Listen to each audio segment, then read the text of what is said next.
Sinisika pa ring tanggalin ng eroplano ng Cebu Pacific na lumampas sa runway at sumubsob sa Davao City International Airport. Lumipas na kanina ang deadline na alas 3 ng hapon na itinakda ng Civil Aviation Authority of the Philippines o CAAP. Sa inisyal na investigasyon ng CAAP, lumalabas na nagkaroon ng human error kaya nangyari ang aksidente. Makibalita tayo live kay Donna Timbal Senahon ng GMA Davao. Donna? Maki, hanggang ngayon makikita pa rin sa aking likuran ang sumubsob na eroplano ng Cebu Pacific dito sa Davao City International Airport. Kahapon pa sinimula ng operasyon para maialis ang eroplano sa runway.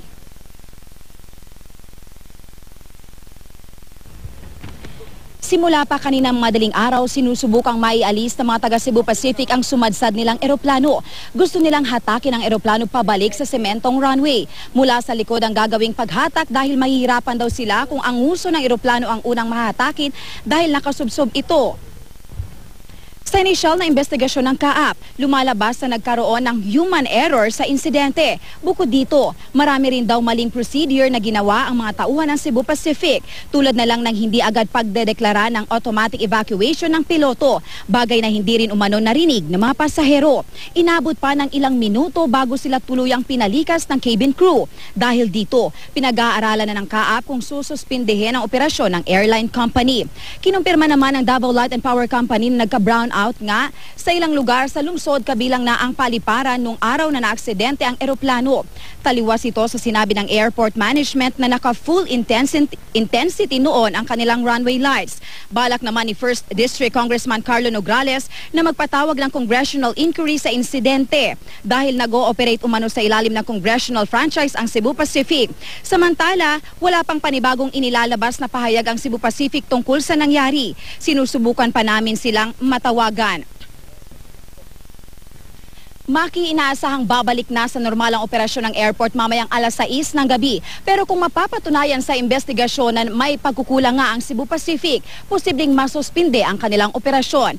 Mamayang alas 7 ng gabi naman ay nakatakdang magpupulong ang mga apektado nga pasahero hinggil sa gagawin nilang hakbang at paghahain nila ng reklamo. Samantala, Maki, sa mga oras na ito ay patuloy pa ring sinisikap ng mga technical personnel ng Cebu Pacific na ma-pull out nga ito nga na aksidenteng eroplano dito sa Davao City International Airport. At yan muna ang latest mula dito sa Davao City. Donna Timbal Senahon, Nagbabalita, Pilipinas. Donna? Hahabol lang ako ng tanong, Donna. Yes, Maki. Ayan. So, at this point, Opo. update lang ako, no? Baka naman nagkaroon ka na ng pagkakataon na makausap ang Cebu Pacific simula nung na-edit yung storya mo.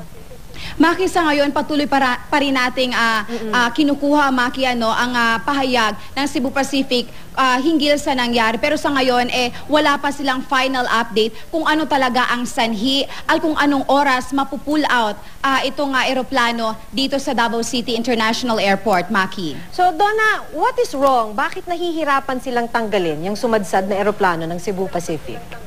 Sa makikita natin ngayon, Maki, meron kasi nga nahihirapan sila, Maki, dahil maputik ang daan. At sa ngayon, sinisikap nitong mga technical personnel ng Cebu Pacific na mapupull out na nga ito. Sa ngayon, meron na silang nakaangat na yung uso nitong eroplano ng Cebu Pacific, Maki, pero sa ngayon, patuloy pa rin nating inaalam kung bakit hirap pa rin sila na matanggal itong sumadsad na eroplano dito sa Davao City International Airport, Maki. So, hanggang sa ngayon, Donna?